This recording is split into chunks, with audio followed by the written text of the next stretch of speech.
Salut les amis, soyez tous les bienvenus. Olá, pessoas lindas do meu canal, sejam todos bem-vindos a mais uma aula de francês. Nesta aula, talvez vão notar que estarei a falar mais francês do que o português, mas é com o objetivo de vocês poderem aprender com a própria língua e não com tradução. O que é que acontece quando aprendes a traduzir apenas? Você vai ter um pensamento que é em português e depois tens que traduzir este pensamento que você tem na sua cabeça em português para o francês, o que torna uma coisa muito difícil. Mas quando você aprende diretamente na língua francesa, você aprende também a pensar em francês e aí as palavras fluem mais rapidamente. Este método eu denominei método amongolé. Por quê? Porque tanto a minha pronúncia portuguesa ela é angolana e também a minha pronúncia do francês não é exatamente como a de um nativo, mas na mesma o importante é o que quando você comunica a pessoa ser capaz de te entender e você ser capaz de entender, mas não está muito distante, do mesmo modo que eu falo português, um brasileiro pode entender-me, um português pode entender-me. Eh, Acontece com o francês, já tive interações com pessoas de diversas nacionalidades, argelinos, guinenses, gente do Benin, até mesmo franceses, então, e a comunicação tem fluído sem nenhum problema. Donc, une fois que je me suis déjà présenté, je lui ai dit, moi c'est Maloudi dit Samuel, on va aller à l'essentiel, on va entrer dans le vif du sujet. Aujourd'hui, on va aborder le verbe être. On va parler du verbe être et comment est-ce qu'on va apprendre ce verbe-là. On va commencer par le verbe être et le dialogue de base. Pour avoir un dialogue de base, au début, on a besoin de avoir deux personnes. On doit avoir deux pronoms sujets. Le pronom sujet, c'est ce qu'on appelle en portugais pronomes pessoais. Les deux premières personnes, la première personne et la deuxième personne, je et vous, ce sont le plus important élément de dialogue. Comme si j'ai envie de dire quelle est ma nationalité, moi, je peux le dire, je suis angolais. Je suis angolais. Et une autre personne, elle dira, par exemple, je suis brésilien, je suis américain, je suis français. Euh, Maintenant, si je vais dire la nationalité d'une autre personne ou bien de la personne avec qui je discute, je vais lui dire, vous êtes brésilien. Moi, je suis angolais, vous êtes brésilien. Ce sont les deux pronoms, les deux pronoms sujets qui sont les éléments du base d'un dialogue. Donc, en français, le verbe est en général précédé d'un nom ou d'un pronom. C'est différent de ce qu'on a en português. É diferente do que nós temos em português. No francês, o verbo sempre terá precedência de um substantivo e um pronome pessoal. Em português já não, nós não temos desse jeito. Em português nós temos posso dizer, por exemplo, sou angolano, não preciso obrigatoriamente dizer eu sou angolano, posso dizer simplesmente sou angolano. Vous voyez déjà la petite différence, c'est pas petite, mais la grande différence qui existe entre les deux langues. Donc, il faut faire attention à ça. Je et vous sont les pronoms de base du dialogue. Donc, je lui ai déjà dit, les deux pronoms qui sont l'élément du base d'un dialogue, c'est les pronoms sujet, je e vous. Ok? Je e vous são os elementos básicos, os pronomes pessoais básicos de um diálogo. Para começarmos um diálogo, temos sempre o je e temos o vous. Donc, par exemple, on peut dire vous êtes de São Paulo, monsieur Richard. Je voulais écrire Richard, mais j'ai écrit Ricard. Donc, monsieur Richard. Non, je suis de Luanda. Donc, monsieur Richard, il n'est pas brésilien, il n'est pas de São Paulo, il est angolais et il est de Luanda. Je suis de Luanda.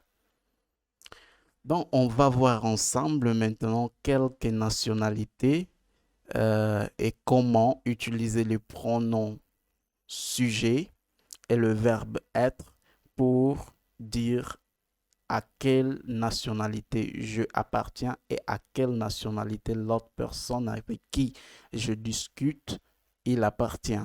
OK? Donc, allons-y. La première, je peux dire je suis angolais. Je suis. Donc, je conjugue, je fais la conjugaison du verbe être, je suis, et après, je mets la nationalité. Je suis angolais, je suis anglais, je suis allemand, je suis américain, je suis grec, je suis portugais, je suis japonais, je suis russe, je suis brésilien, je suis australien, je suis suédois, je suis hollandais et ainsi de suite. Donc, on peut, et pour vous, on fait vous êtes et après, on met la nationalité. Vous êtes angolais, vous êtes américain, vous êtes anglais, vous êtes allemand, américain, grec, portugais, japonais, russe, brésilien, australien, suédois, hollandais et ainsi de suite. Donc, c'est comme ça qu'on fait pour les nationalités. Et maintenant, lorsqu'on a le verbe être suivi des a, des et chez, ça a une signification. Chacun de ces comment est-ce qu'on peut dire, de ces mots-là ont une signification qu'on va voir tout de suite. Donc, lorsqu'on met a, on a le verbe être et après il est suivi des a, ça indique la ville où on est. Par exemple, maintenant, moi je me trouve dans la ville de Luanda. Donc je peux dire je suis à Luanda. Maintenant, si vous êtes à Berlin, Londres ou Madrid, vous allez dire je suis à Berlin, je suis à Londres, je suis à Madrid. Vous voyez? Donc ça, c'est un cours que je fais un peu pour ceux qui sont un peu plus avancés dans la langue française. OK. Et maintenant, lorsqu'on a le verbe être suivi de de, ça indique la ville d'origine. Par exemple, moi, je suis d'origine de la ville, donc je suis né à Wish. Je suis né à Wish. Lorsque je vais dire mon origine, je conjugue le verbe être. Je vais dire par exemple, je suis de Wish. Et vous, si vous avez un autre origine, vous allez dire par exemple, je suis de Berlin, je suis de Londres, je suis de Madrid. Donc ça veut dire que votre ville d'origine, c'est Madrid, c'est Londres ou bien c'est Berlin. Si vous êtes de Fortaleza, vous allez dire je suis de Fortaleza pour les Brésiliens. Donc, 2 plus la voyelle, si on a 2 plus une ville qui commence par une voyelle, par exemple Amsterdam, on ne va pas dire je suis de Amsterdam, non, on met un apostrophe. Ça, ça s'appelle liaison en français, on fait Élysion, je crois. Ben, je me souviens pas très bien, mais ça a un nom en français. Donc, je suis des Athènes. Non, on ne fait pas ça. Plutôt, on va dire je suis d'Athènes. D'accord? Maintenant, le mot chez s'utilise avec le nom de personne. Par exemple, si vous vous trouvez avec un ami, ok, dans sa maison, vous allez dire plutôt je suis chez, vous conjuguez le verbe être et vous allez mettre chez et ensuite le nom de la personne. Je suis chez Pierre, je suis chez des amis. Et si tu es chez toi, si tu es dans ta maison, donc tu vas dire je suis chez moi. Vous voyez, ça peut être dans la ville. Supposons que tu es la personne avec qui tu parles, il est dans une autre ville, il est dans un autre pays, il est au Brésil par exemple, il est à Fortaleza. Donc, il te demande, tu peux dire je suis chez moi. Ça veut dire que tu n'es pas au Brésil, mais tu es chez toi plutôt en Angola, à Luanda peut-être. Vous voyez, c'est ça. Et maintenant, nous avons des exercices. Des exercices, ils sont très importants pour pouvoir bien apprendre. Bien apprendre ce que tu es en train d'être enseigné. Ok, maintenant, qu'est-ce qu'on va faire dans cet exercice? On nous dit de compléter avec le verbe être et les pronoms sujets je ou vous selon le modèle je suis français, je suis de Marseille. Par exemple, on a je suis. Ici, on va mettre je suis australien. Pour la première question, on va répondre comment? Je suis australien, je suis de Sydney. Pour le deuxième, je vais dire quoi? Vous êtes hollandais, êtes-vous d'Amsterdam? Donc là, c'est une question. Qu'est-ce qu'on fait? Après, on va bien apprendre ça, comment donc former des phrases négatives, interrogatives et affirmatives. Tout ça, il y a une façon. Donc ça, c'est une phrase interrogative. Donc, on va faire l'inversion du sujet. On met d'abord le verbe et après on met le pronom sujet. Donc, êtes-vous d'Amsterdam? Vous êtes en forme. Vous êtes en vacances. Non, ce sont, vous voyez déjà qu'il y a une forme différente de poser la question. OK? Ça, c'est par l'intonation.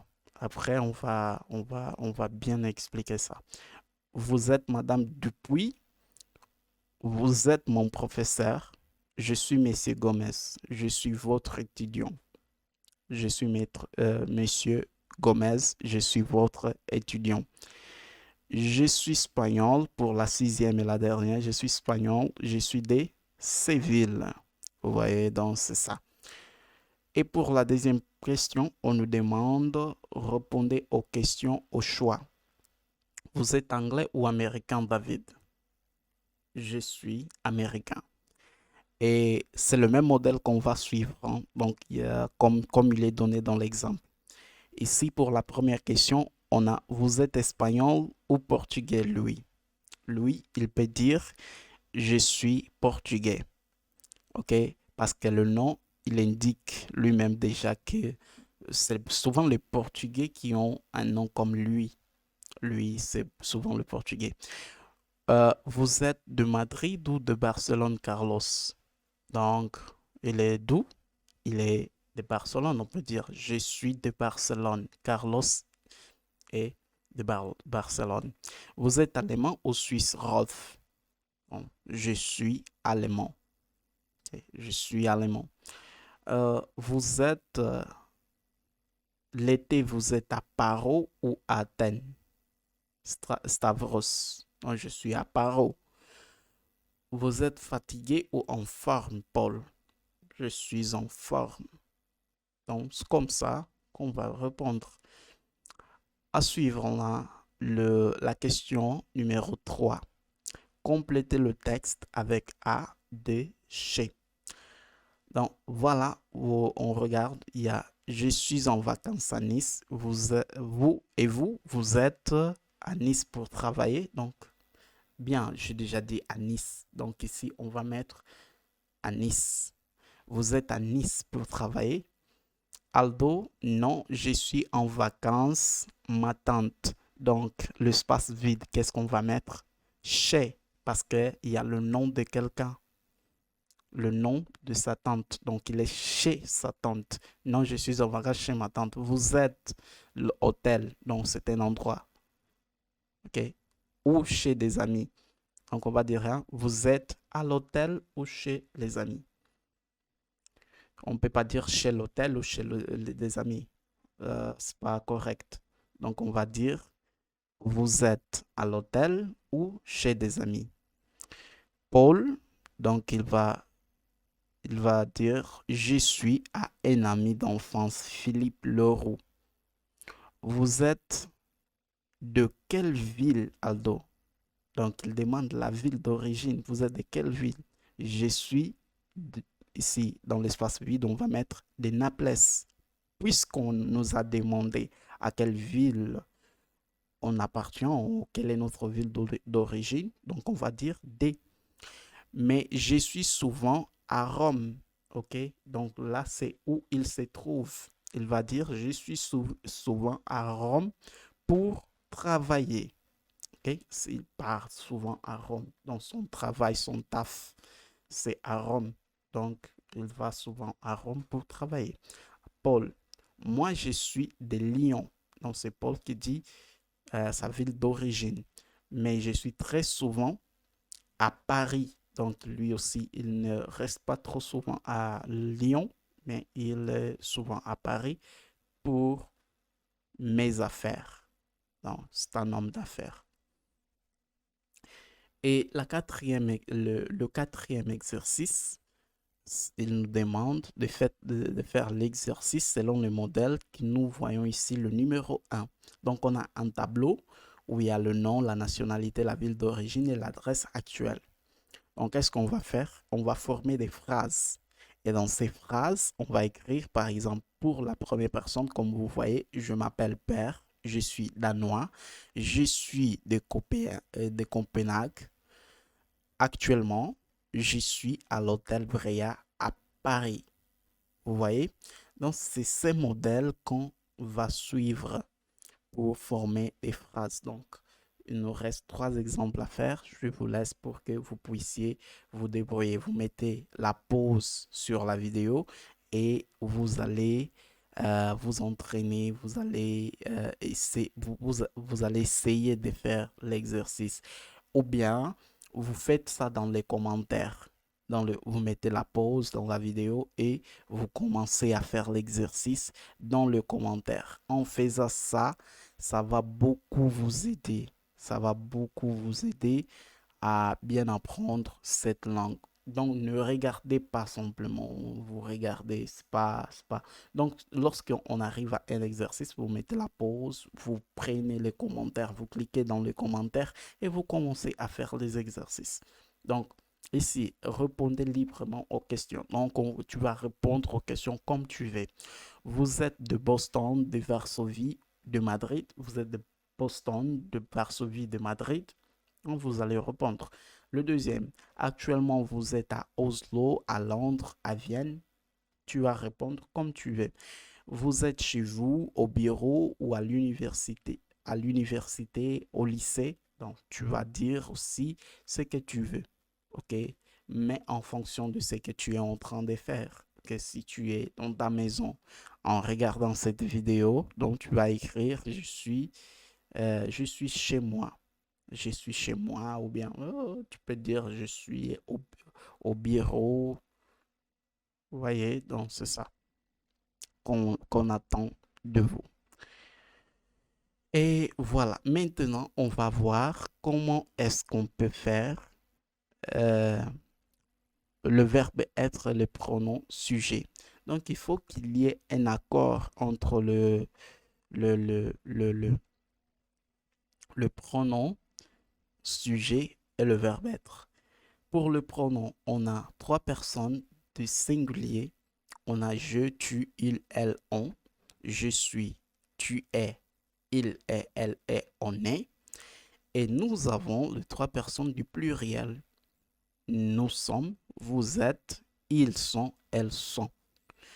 Par exemple, si on met des nationalités, bien on rajoute des villes, tout ça, ça peut donner ça. Je suis italien, tu es américain, il est à Paris, nous sommes en vacances, vous êtes de Madrid, elles sont de Londres, par exemple. Donc, c'est juste des exemples. On met des villes. Vous et tu. Donc, ce ne sont pas les mêmes choses. Donc, on va voir. Vous, il indique la politesse. C'est une forme de politesse. Lorsque tu parles avec quelqu'un qui est supérieur, hiérarchique, donc tu ne vas pas dire tu. Tu vas utiliser plutôt vous. Vous voyez?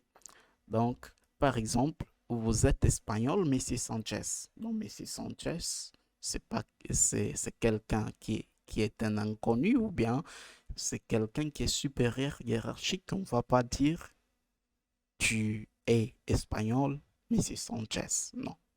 Vous êtes espagnol, monsieur Sanchez.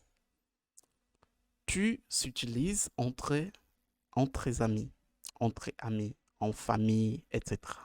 Par exemple, si tu parles avec ta mère, tu vas lui dire, tu es là, maman. Donc, ça.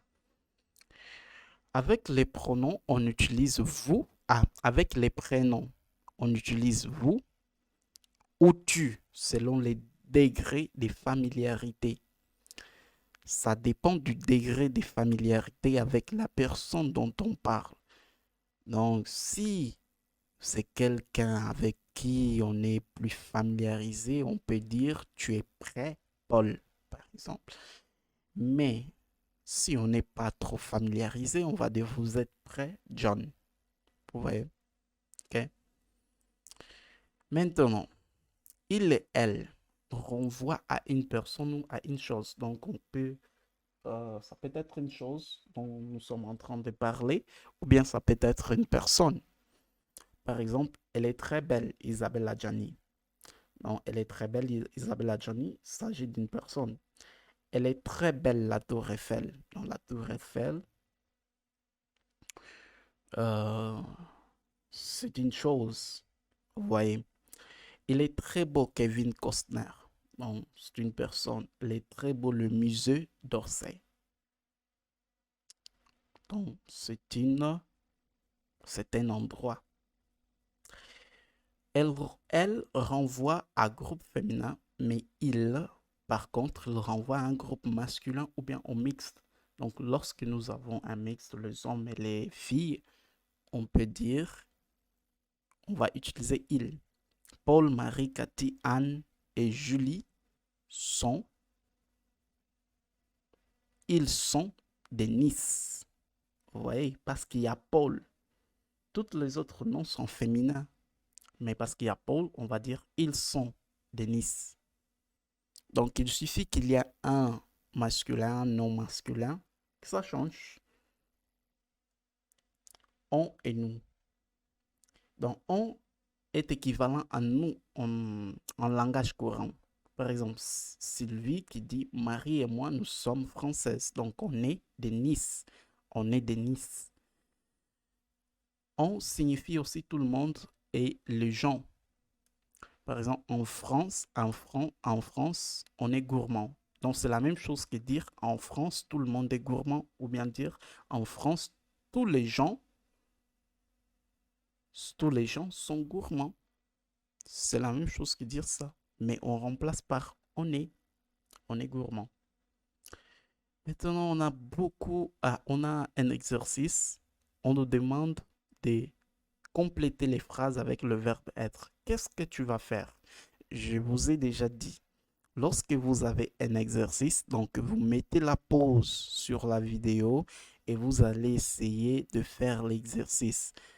Lorsque tu fais l'exercice, ça va t'aider à mieux apprendre et à retenir les choses que tu es en train d'apprendre.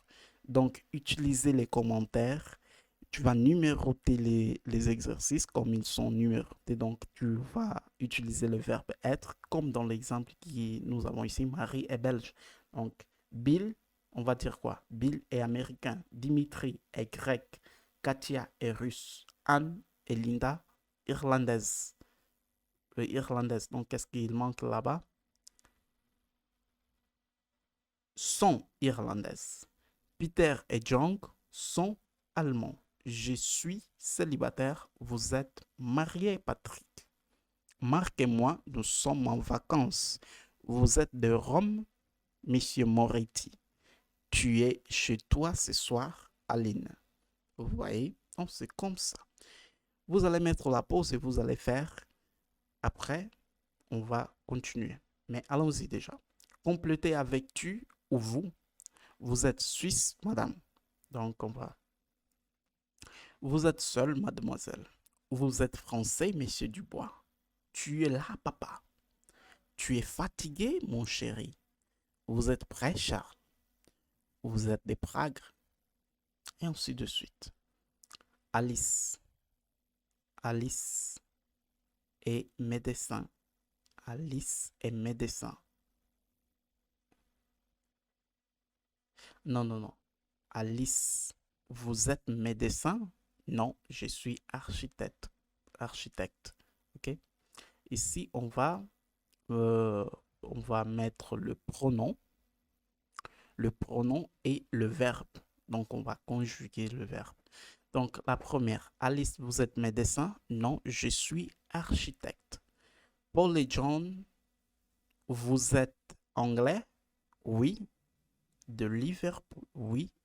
Nous sommes de Liverpool. Nous sommes à Bois. Nous sommes à Blois? Non. À Tours. Anne et Julie sont là? Ils sont là? Non. Ils sont au lycée. Café, il est chaud? Oui, il est chaud. La banque, il est ouvert? Oui, il est ouvert. Pierre, Sylvie et Nathalie, ils sont, ils sont en Grèce? Oui, ils sont à Gourf, à Corfe, à Corfou. Complétez avec nous ou en ou avec le verbe être. Donc, c'est une lettre. Cannes, le 15 7 95. Chère Marie, Jean et moi, nous sommes à Cannes. Depuis 10 heures, on est sur la plage. Comme on est bien au soleil, nous sommes en pleine forme. Mais c'est normal, n'est-ce pas? Quand on est en vacances. À bientôt. Grosse bise, Léa. Et après, nous avons le numéro 5. Allô, Daniel, c'est Martine. Je suis à Paris avec Jean et et nous, et nos trois filles plutôt. OK, et nos trois filles. Nous sommes à l'hôtel Saint-Michel. Tu es libre aujourd'hui? Non, quel dommage. Je suis occupé toute la journée. Je suis à Versailles. Je suis à Versailles chez un client. Vous êtes à Paris pour combien de temps? Nous sommes ici pour une semaine. Les filles sont en vacances. Leur lycée est fermé pour travaux. Et maintenant, sans qu'on nous demande, comme le dit la question numéro 5, répondez aux questions à partir du texte. Donc, les questions qui sont là, ils sont tirés du texte. Donc, tu vas répondre. Je te laisse le temps de répondre et on va se voir sur la prochaine vidéo. Je vais lire vos commentaires et je vais noter si vous allez bien faire ou pas du tout. Donc ça, c'est le cours de grammaire. Si tu fais très bien, je crois que tu seras quelqu'un qui va bien parler la langue française et surtout parce que tu apprends la langue française en français, pas en português. Então, até já, nos vemos no próximo vídeo. Tchau, tchau!